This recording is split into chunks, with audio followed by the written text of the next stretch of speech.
Mario René López has spent more than 2 years behind bars. Not for crime, but because the US government refuses to recognize him as a citizen.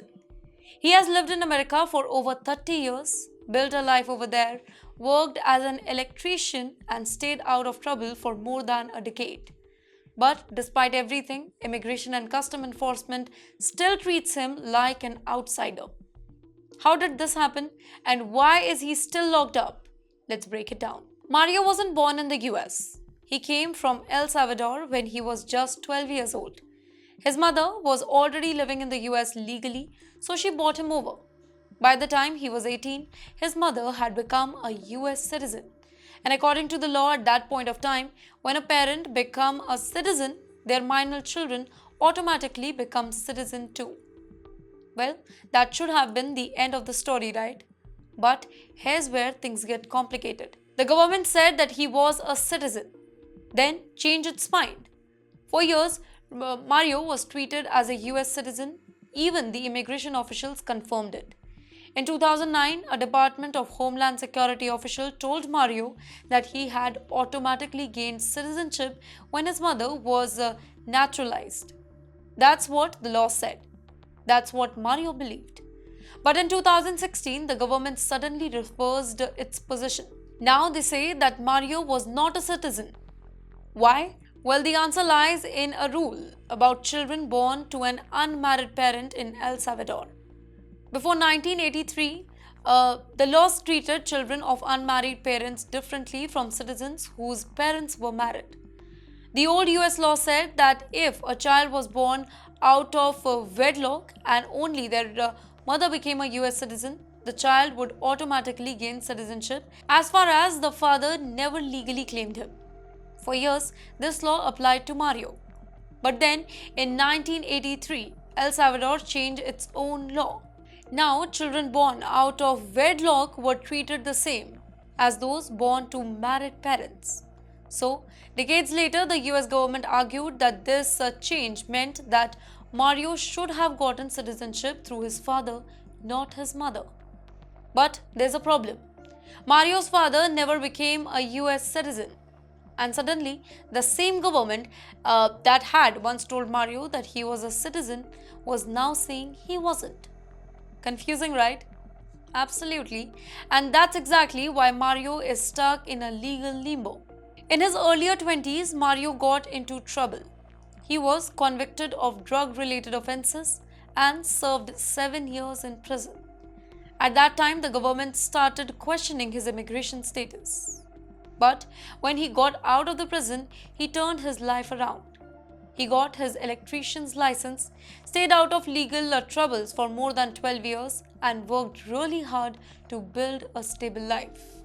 Then, in January 2023, ICE suddenly detained him again, years after he had left his past behind.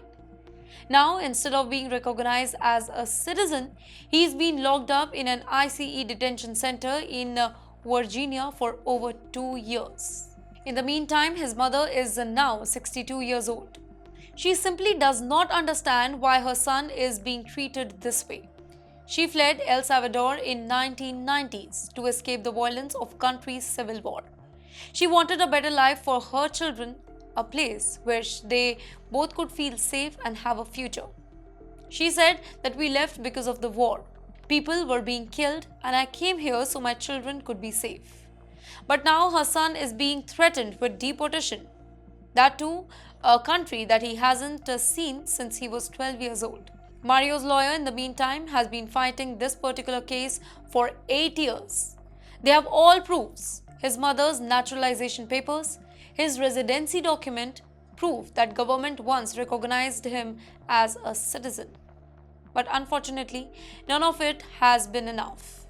And now, ICE is even looking at other countries to deport him to, possibly Mexico or Honduras, even though he has no ties to those places. In fact, in a saying, he also said that this is why we have to keep fighting. Right now, Mario's case is waiting for a decision from the 4th US Court of Appeals. In the meantime, his lawyer has filed a separate request under the Convention Against Torture. arguing that Mario should not be sent back to El Salvador because he could be in danger over there. A judge agreed with that request, which means ICE cannot deport him to El Salvador. But that's for now.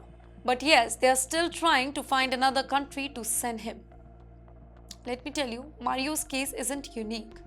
Many people in the US have struggled to prove their citizenship even when they should have it automatically.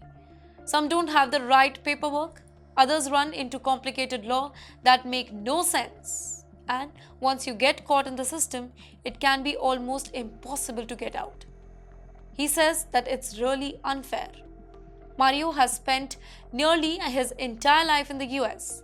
He considers this country a home. But now, because of technicalities, he's being treated like he doesn't belong here. For now, Mario remains in detention center waiting for a decision that could determine the rest of his life. Every day behind bars is another day away from his family, from the life he built, from the country he calls home. He says, "I just want to be free. I've lived here almost my whole life. This is my home." And for now, all he can do is wait, hoping that the court will finally recognize what he has known for all the way, that he is and always has been an American citizen.